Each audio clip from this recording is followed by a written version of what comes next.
Now, before we get started today, a quick thank you to today's sponsor, Careerist. And if you've ever thought, I'd love to pivot into a career in tech, but I just don't know how to code, then this is for you, because Careerist QA Bootcamp is actually one of the most accessible ways to break into a tech career. You'll get live training from experts at companies like Google and Meta, a remote internship that you can put on your resume, and a one-on-one career coaching to help you actually land the job of your dreams. And the demand is huge too. There are over 37,000 QA openings in the US alone right now, with starting salaries of up to $105,000. And graduates are working in 42 different states, and the program is rated 4.7 stars on Trustpilot. And best of all, if you don't get hired within a year, you get your tuition fees back. Seems like win-win to me. But the only catch is the seat for the next cohort are closing soon. That's why I'm working with Careerist to get the message out. So please check the link in the show notes to grab your spot. And now, let's get today's conversation started with my guest. What happens when a country decides to lead the future of manufacturing? Not by chasing the next shiny machine or technology, but by putting people at the centre of every digital investment. Well, this is what Ireland's been doing. They've been quietly building a reputation as a hub for advanced human-centric manufacturing. And today, we're going to hear how they've done that. And my guests today will represent both the policy and the industry side of the story. So from IDA Ireland, we'll hear how cross-sector collaboration and national strategy are shaping Industry 5.0. From Eli Lilly, we'll hear how global pharmaceutical company rooted in Ireland for decades is turning digital transformation from an add-on into a foundation. And together, my guests will share how generative AI, smarter upskilling, and collaborative ecosystems, how collectively all these things are changing the rhythm of factories, universities, and boardrooms alike. But the question is no longer whether digital transformation will arrive in manufacturing, but whether leadership mindsets and cultural shifts can keep pace with the technology itself. And can Ireland's model of collaboration offer lessons that the rest of the world should be paying attention to? Well, it's time to officially introduce you to my guest today, and then you can make your own mind up at the end of the episode. As regular listeners will know, I'm incredibly passionate about showcasing the positive impacts of technology around the world, not just in Silicon Valley. And today's conversation, we're going to highlight the role that Ireland is playing. But in just a few weeks, I'm going to be heading to Dubai for GITEX Global 2025, where I will be hosting AI fireside chats and panels at what has become the world's largest tech and AI gathering. And this year it's in its 45th year, and GITEX brings together creators, investors and visionaries across two venues. And the Dubai World Trade Center and Dubai Harbour offer 5 days that will span 40 different halls, covering everything from data centers and cybersecurity to green innovation, biotech and intelligent connectivity. And one of the reasons I bring it up today is, as I'm going to be there for 4 or 5 days, not only is it a real chance to see real-world applications of AI and meeting the people building them, there's also a chance to meet me, your podcast host. So if you are going to the event, please come and join me for some of those conversations, and together we will continue shaping what comes next. But enough for me. Let's get the guests on now.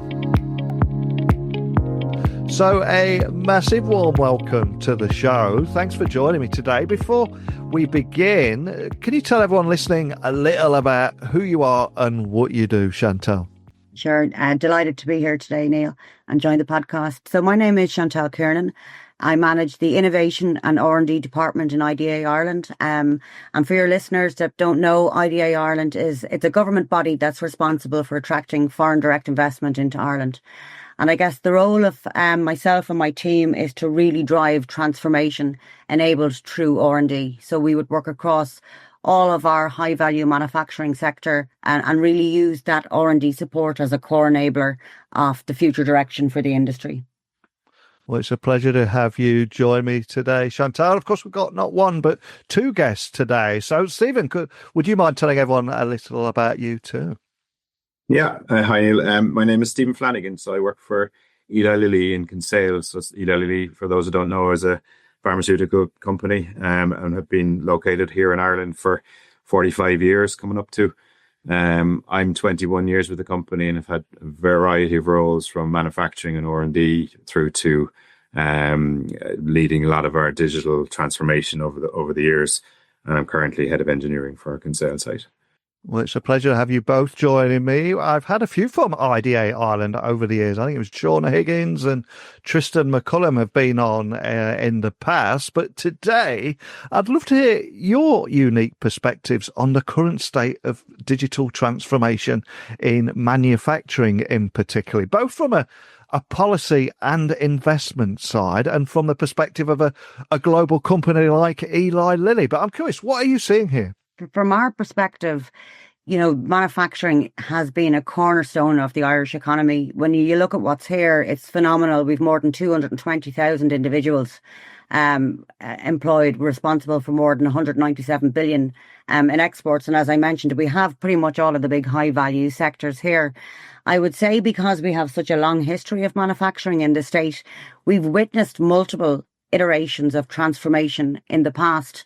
But I guess what we're really seeing now, the most latest transformation stage, is what's coined Industry 5.0. And this really is being driven by the convergence of digital, disruptive and sustainable technologies that are really looking to put human-centric manufacturing at the core of this transformation. And I'd say, globally, Industry 5.0 is probably a relatively new concept, but we've been quite fortunate in that we got onto that transformation wave early. And in 2020, I believe it was, Stephen, we set up this Industry 5.0 community of practice. And Lilly have been, and Stephen as a champion, have been part of that consortium since the inception. And they've made some phenomenal investments that are aligned with those Industry 5.0 principles.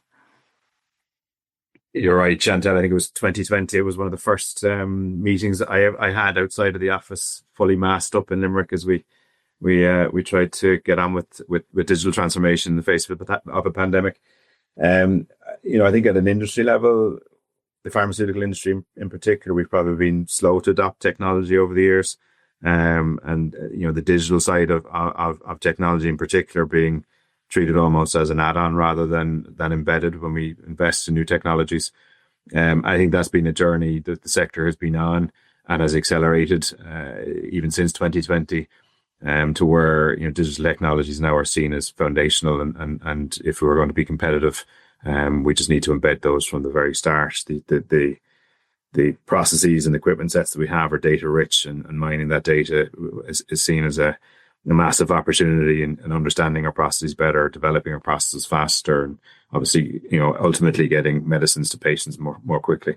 And one of the things I try and do on this podcast every single day is shine a light on a different part of the world, on the transformational qualities that technology is bringing to that area, especially outside of Silicon Valley. And Ireland has built such a strong reputation in advanced manufacturing. So I'm curious, from your standpoint and everything that you're seeing here, what are some of the key trends that you're seeing across the ecosystem, and what's driving companies to accelerate their digital transformation journeys here? And Steve, I'll send that one to you first. There's probably a few ways to answer that question, Neil, but I think if we look at particularly the pharmaceutical industry, it's the Irish probably investment, the stock of facilities that are here in the country. Some of those have aged over the years. And, if we look at that stock of facilities, there's massive opportunity in reinvesting in those in a way that they can be competitive for the next 40 plus years. I think Ireland is probably uniquely positioned in the ecosystem that we have. We're a relatively small country, but we probably punch above our weight from the point of view of the amount of the sector that's located here in Ireland, but also the power of the tech sector that's here. I think that's some of the work that we've done with Chantelle and others through the work through the DMI, seen as, you can bridge across sectors very quickly here in the country. So we've got, digital SMEs, you've got the pharmaceutical companies and others all in one room. And we're able to, figure out where the common ground is very quickly and make some, make progress in developing out opportunities to work on, right? So I look at the examples we've already achieved here. We've partnered with other pharmaceutical companies through the work that Chantelle has facilitated, and we've made real change. We've developed systems collaboratively, both with the other pharmaceutical companies as well as the tech sector here in the country. I know if I tried to do that myself, I'd find that very difficult. But the power of being able to tap into the indigenous SMEs here in the country is something that probably stands us out on our own. As we share back to our headquarters back in the US, on the type of work we're doing here and how quickly we can do it in collaboration with the other sectors. They're looking to us to understand how do they do that, how can they replicate in the US, and I know they've been, Chantelle, working with the IDA as well in that space to understand how do you replicate some of what we can do here in the country elsewhere. Yeah, and maybe just to come in on that, Stephen, I think when you look back to when we started this off 5 years ago, and we weren't really sure where to invest or what to invest in. And I think we've seen a real evolution since then where the industry are learning from each other. And I guess one of the key trends that we're seeing now is this strategic approach to digitalization, where companies are looking right across their value chain and not just in production, but out into, the adjacent business units and functions like inventory and warehousing, for example. And now looking at really how do they do digital transformation site-wide. And we done a number of interesting things actually as a group when we initially stood up the Industry 5.0 group. We done a deep dive maturity assessment across 7 large strategic pharma sites. And what that done was allowed us to identify areas of common opportunity, common collaboration in digitalization, but then also to identify areas of opportunity that might be more bespoke to that particular site. And then we were able to use that information to really better understand what investments would look like to really drive transformation towards those Industry 5.0 principles. So, to reiterate what Stephen said there, that there's absolutely strength in numbers, and having this collective wisdom, I think, really helped us identify some core areas to focus on in those initial years. And I think it's easy to be distracted just by the technology. And I think when we talk about transformation, it's also skills of the workforce, culture and an organisation, as well as technology, that all need to go hand in hand. So what do you see as the key enablers, and how have you at Eli Lilly approached that balance in practice? It's a good question. We always say it's not technology for technology's sake. So we want to make sure that the technology we're deploying is helping further the business. And we see people as our most important asset, and we've probably spent a lot of our time in trying to upskill our workforce. And again, that's probably where, some of the collaborations within the country have come to play. So we've been able to develop courses with the likes of UCD and others to bring our employees on a digital journey so they can participate in these courses, take real life examples of challenges they're facing in the workplace, and bring those to these courses, learn the technology, be it, Power BI or other, sometimes pretty basic technology, but ultimately unlocking that by trying to resolve an actual problem they're facing in the workplace. We've been able to raise the general competencies across the board of all of our staff by doing that. So again, something we've been able to unlock relatively quickly in the country, both through the collaborations here with Chantelle and others, as well as our own connections with the universities. And I think that's probably bearing the most fruit for us. We've obviously got the bigger programmatic level digital strategies we have within the company, but actually tapping into our employee base has probably borne the most fruit and helps move the needle the furthest from point of view of our own digital maturity. But maybe to add to that as well, Neil, the importance of having digital leadership and digital champions, and also a culture and a mindset that really goes after digital transformation. And I think, Stephen is a great example of a champion within Lilly. And we probably had identified 8 or 9 of equivalent champions, and they formed this Industry 5.0 community of practice that we have now. And one of our core objectives in IDA is not just making sure that we can incentivize companies to continuously develop their workforce, but also to make sure that we have that leadership and we have that culture in place, because I think that's what really turns the dial in the Irish operations. 100% with you there. And I think upskilling and building new STEM pipelines, these are things that are often cited as essential for the future of manufacturing. So how do you see Ireland preparing talent to support this next wave of transformation?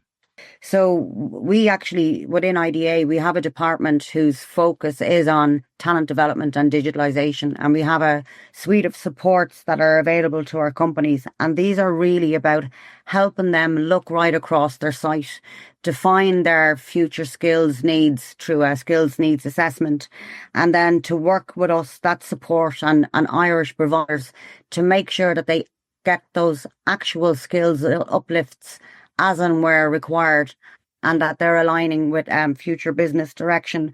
But at a national level, we have significant frameworks and policies as well to support the development of the next, I guess, workforce evolution, but also to ensure that we have the right STEM graduates coming out of the different education systems. And in addition to that, as Stephen mentioned, we do have a number of centres like Digital Manufacturing Ireland, NIBRT, Irish Manufacturing Research, and they're really helping to build these pipelines. And they offer everything from micro-credentials right through to immersive apprenticeships. So I think we've really good provision in the system. I think then if you look at it from an industry perspective, and I'm sure most of the other farmers are similar, we've built, decades-long relationships now with most of the major colleges in the country. And one of the things we do there is obviously share industry trends. We talk to them about, how our work is evolving and look to influence the course content, even to the point of delivering content ourselves with guest lectureships on those courses, so that we're trying to make sure that the courses within the country remain relevant and that to the industry. And that's been a key goal of ours for a number of years now. We would have identified ambassadors, which would most often than not be past graduates themselves of courses and from those colleges, that would interact between Lilly and those colleges to maintain that relationship. And I think every sector also faces huge barriers to change, and almost every organisation goes through that Kubler-Ross change model and those 5 emotional stages that they experience when going through a significant change. So from your perspectives, what are the biggest hurdles holding back digital transformation in manufacturing today? Is this something that you're seeing? Is there any resistance? Maybe from my perspective, which is probably a bit more cross-sectoral, we would have seen skills as being a potential barrier. And it was not so much the provision of skills, but really the companies trying to understand, well, what are the future skills requirements, especially when a lot of emerging technologies were coming to fore at the same time, and really understanding, well, how will these emerging technologies pan out in our operations? And then what are the hybrid skills that we need to operationalize those emerging technologies? So that took a bit of time to figure out. But I do think the availability of things like skills needs analysis have really helped companies kind of better understand the evolution of those skills and then what training is required. I think cost and complexity can also be major hurdles. I know early on, one of the challenges companies had were trying to define the return on the investment for those technology investments up into corporate. And I think we've probably got better at that. There's a lot of regulation coming down the pipe, and I guess companies trying to navigate all of the different regulation and some of the uncertainty maybe in implementing that regulation for compliance might be a barrier to innovation. And then, as we discussed before, cultural resistance within organizations. But I do think we are getting better. And I guess, I don't know, Stephen, if you have a view on this, but I think Gen AI has exploded onto the scene over the last year, especially. And people are really seeing the benefit of technology like that for their own productivity and effectiveness. And I think this has really helped change the mindset around AI in operations. Yeah, mindset was actually the word I was going to use, Chantelle. I think that's a big part of this. if we look at our newer sites, our new site in Limerick, for example, that's been driven with a digital first mindset, and that's from the site head down. That's been the culturally that way that site is starting up. So they're starting up completely paperless, and fully digitalized, and it is about mindset and culture. On an existing site like I'm on here in Kinsale, you're battling with, making medicine and meeting up with the plan for the year, and you're looking to prioritize the digital journey against the business that you're running. So again, I think there's a cultural mindset to say, if we don't move, and we don't modernize, we don't digitalize, we will go backwards. So I think it takes a little bit of time to get over that cultural mindset to say that actually, you need to be on this journey. And Chantelle, I think you're right. I think technology has advanced so quickly externally, and people are seeing the benefit and almost so easily now in their daily lives externally. There's much more eagerness to bring that to the workplace. And as I kind of mentioned earlier as well, where we've been able to make bigger steps is enabling individuals to go after technology themselves. So not everything needs to be the multi-million-dollar big lift projects to go on a digital transformation. You can actually make big change with minimal investment by just unlocking individuals and upskilling the individuals themselves to go that way. And particularly on an existing site like I'm on, that's probably where we've been making some of the bigger gains here. And I also think collaboration will play a central role in overcoming many of the hurdles that we can expect on the horizon. And I'm curious, how do you think national initiatives, EU programs, business-to-business partnerships and academic collaborations, how do you see all these things collectively helping accelerate transformation? Yeah, we see it as hugely important. Even we've had around 60 RD&I investments so far this year to date, and more than 50% of them are citing academic collaborations as part of the delivery model.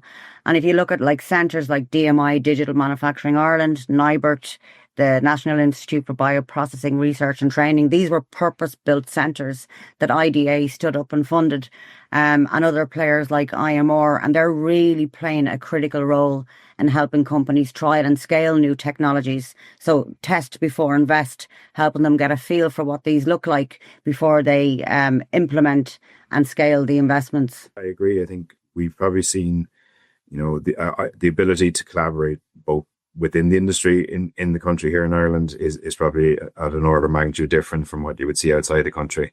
And also, as I mentioned earlier, the ability to leverage the technical sector within the country. It doesn't make sense for me to try and build all these capabilities myself within the company here.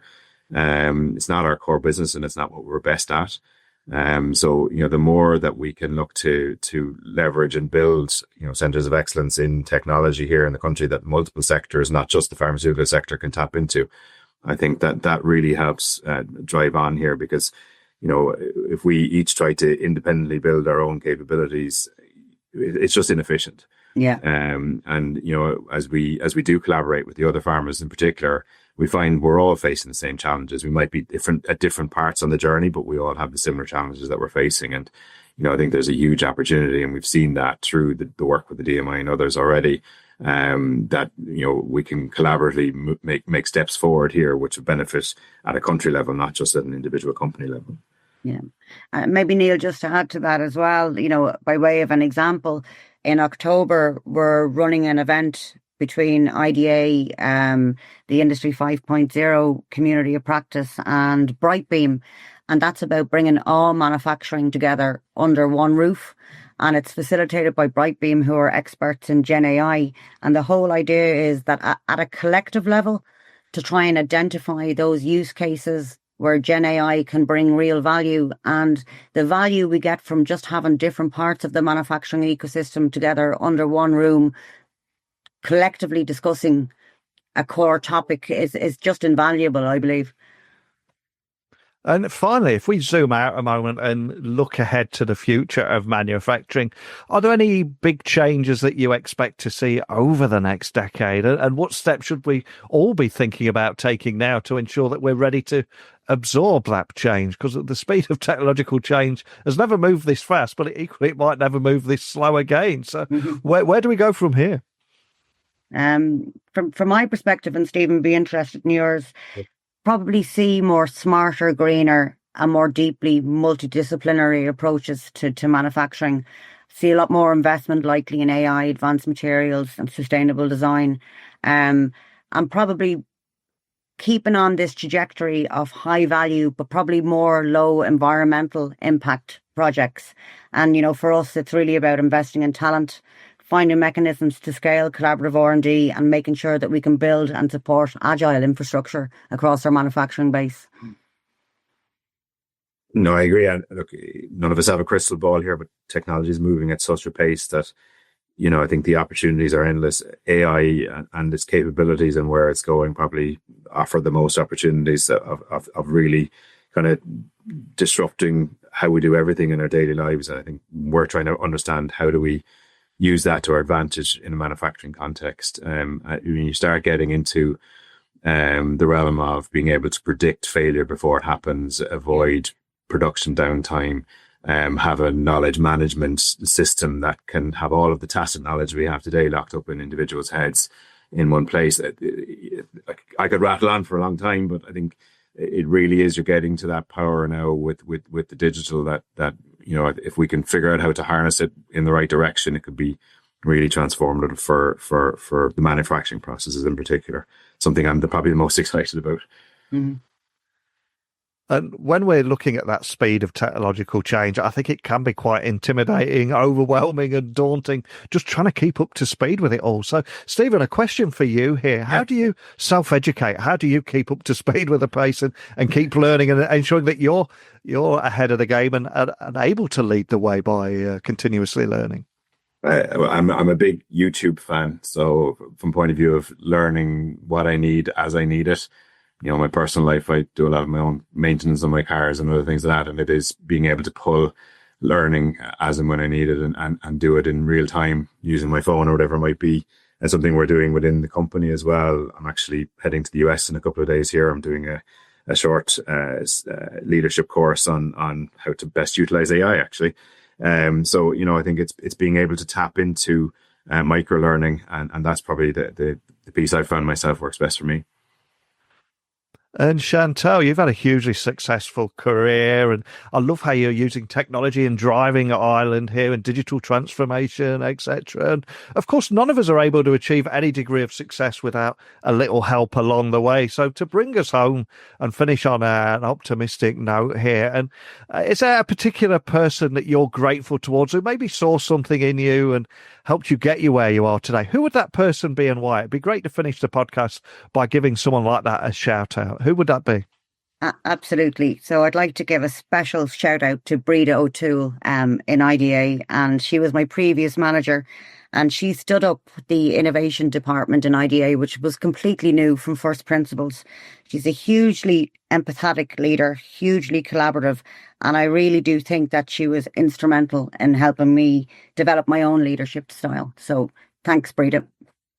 Oh, massive shout out to Breda, who is possibly completely unaware of the scale of the impact that she's had on you, your career, how grateful you are. So it's so important to recognise that. So big shout out there. And for everybody listening, if they want to find out more information about Eli Lilly, where should they go, Stephen? Any way you'd like to point them? Just elililly.com is probably the best place to look, yeah. Awesome. And Chantelle, for all things IDA Ireland, any way you'd like to point them there? IDA Ireland website has everything there. Awesome. Well, I'll put links to everything, make it nice and easy for people to find things there. And for me, I just love digging a little bit deeper on the digital transformation in manufacturing, shining a light on Ireland and everything that we've talked about there, for highlighting cross-country collaboration, why upskilling is key to unlocking digital transformation, and how and why it attracts foreign direct investment. Big thank you to both of you for bringing this to life today. Thanks, Neil. Thank you, Neil. So if you work in or around manufacturing, you'll know that it's easy to talk about technology in the abstract. But what got me in today's conversation was how grounded it all is in Ireland's approach. Upskilling isn't just a buzzword when micro-credentials and apprenticeships are already shaping the next generation of engineers. And collaboration isn't just a vague idea when pharmaceutical leaders, government bodies and tech SMEs are all sitting inside the same room, designing shared solutions. And AI isn't a hype cycle when it's being tested for predictive maintenance and knowledge management right now. So the lesson from listening to my guest today seems to be that transformation happens fastest when culture, skills, and leadership, all these things move with technology, not after it. So here's my question to you. As the speed of change accelerates, are you focusing only on the tools, or are you investing as much in the people who will help you bring those tools to life? Tech blog writer at outlook.com, techtalksnetwork.com if you want to get in contact with me. Love to hear from you. But that's it today. So thank you to today's guest for inspiring, hopefully not just everybody listening, but entire nations on the approach that they're taking here. But that's it for today. So I will speak with you all again bright and early tomorrow. Bye for now.